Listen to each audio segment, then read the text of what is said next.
Yes, sir. Okay, so you had seen that we are having y1 and y2. They are the coherent waves and they are interfering each other. And coherent wave means you understood that coherent wave means same frequency, so same wavelength. And that's why if they are starting simultaneously at origin, they will cross the x-axis simultaneously, right? So these are the things with this idea. Now we'll try to construct the interference. After the interference, whatever resultant wave we are getting, that we'll try to construct. We'll try to see how it will look like, right? For that, I'll be just taking the one more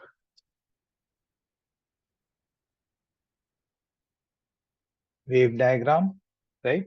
And this will be for your y, correct? So I'll be taking this is for your y.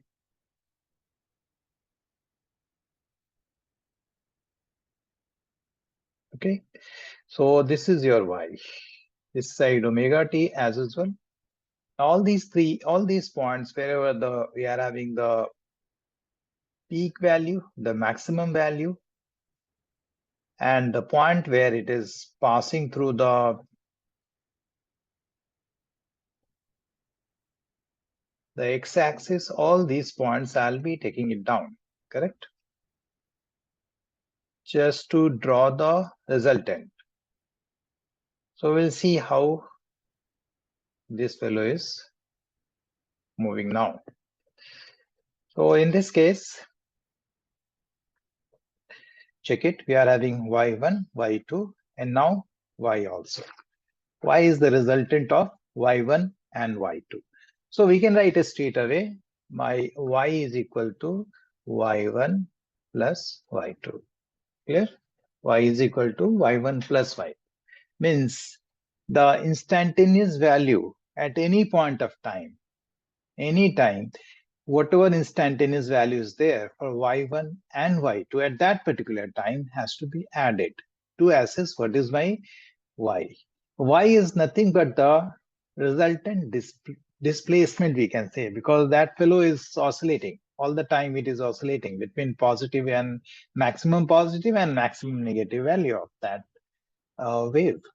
So at any point of time, it is going to be added. So suppose at the point once it is making half of the half cycle, or we can say, you understand from where to where lambda is there. Lambda can be considered from say origin to up to this point. After that, it is just repeating itself. After that, the wave is just repeating itself. Yes or no? So that is my lambda. So half of the lambda will be half of that. So we are here, and half of that is lambda by 4. So this point is your lambda by 2, half wave, and half of that quarter wave, it will be your lambda by 4. Remember, full wave lambda, one wavelength, half wave, lambda by 2, and 1/4 of the wave is your lambda by 4. So let's take lambda by 4 at that particular time. What will be your amplitude for y1 and y2? They are the maximum, and we have considered that both have the same amplitude. Y1 and y2 having the same amplitude. I'm taking this y1 and y2, they have the same amplitude. Okay, if it is so, say that same amplitude is your a naught. I'm taking this amplitude as a naught. It means that this fellow is your a naught, and here in your the first figure y1, this will be your a naught. Fine. So at the quarter wavelength, that particular time, what will be your y? This will be maximum, correct? And how much it should be? Simply they have to be added, y1 plus y2. So a naught plus a naught. So you will be getting somewhere here. This will be your 2a naught. Yes or no? So this is the value. At half wave, now let us see. At half wave, you will find both are at 0. Y1 and Y2 both are at 0. So it will be at 0. You're trying to understand where is my resultant. We got it. Both of them are at O0. So it will be here. Both of them are at the maximum, at their maximum positive side. So I'll get my 2A naught here. And then next, at the half cycle, I am in half wavelength, lambda by 2, if you take in terms of the length, then it will be, both of them are 0. So 0 plus 0 is 0. So it will be here. Go to the next, another half wavelength. I mean, lambda by 2 plus lambda by 4, it will be 3 lambda by 4. And you can see you are having lambda by 4, next is lambda by 4, next is lambda by 4. You have reached here, correct? So you are having 3 lambda by 4 where you are. You are at negative maximum value for both y1 and y2. And that is your minus a naught, correct? It will be your, easily we can understand for both of them, minus a naught. And this fellow is also as your minus a naught. So now what do you anticipate for your y? Can you understand that? What we can anticipate for y? Yes, tell me. No idea. See, at this point, you will be at minus, this is what? This is your minus a naught. And the another one is y2 is also minus a naught.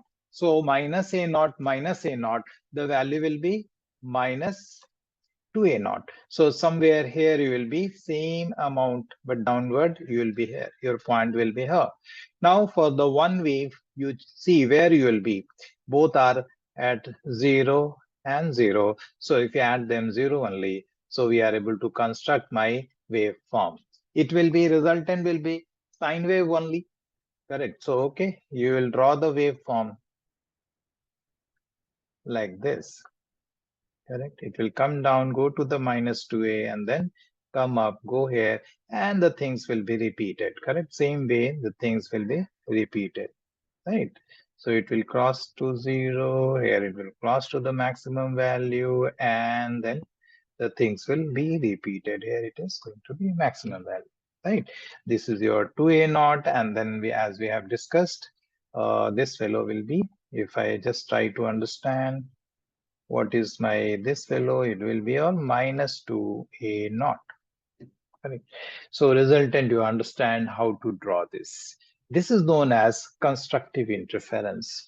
Why it is? Because you are getting a amplified one. You are getting the waveform which is the amplified one. You can see the amplitude is the maximum value.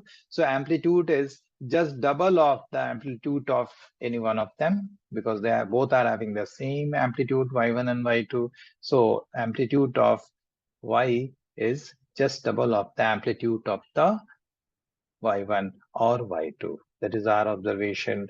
So in that case, whatever we are giving the resultant is your constructive interference, right? So we got it here, constructive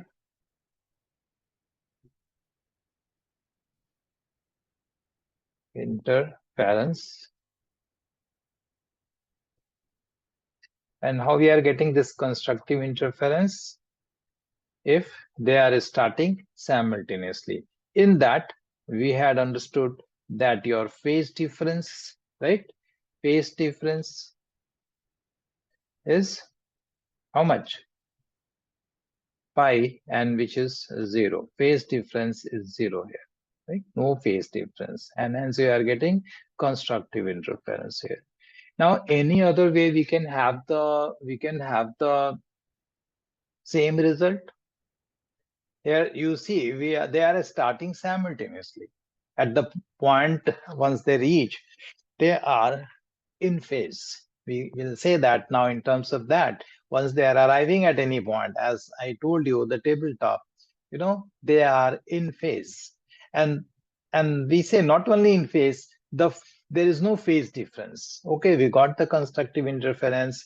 In case of constructive interference, you are saying that it is amplified amplitude, and hence you will get a bright fringe, right? Here I'll get a bright fringe because the intensity will be dependent on, or the energy of this waveform, resultant waveform, will depend on the amplitude. Amplitude, how it is depend on the amplitude? It is a square of the amplitude. Energy is a square of the amplitude, or intensity of the light here. It will be a square directly proportional to a square of the amplitude. Correct. Here the amplitude is doubled, so it will be 2a whole square. So 4a square, it means that 4 times intensity have increased, 4 times the energy of the wave, resultant wave is, right? So it gives a bright fringe, right? So what I'll be adding here, I'll be adding that finally you are going to have the bright fringe here. Fringe means just a patches, but we write like this. I'll be using BF here for all the bright fringe for our discussions. So when you got this bright fringe, you are getting the well illuminated patch over there, patch of the light, right? So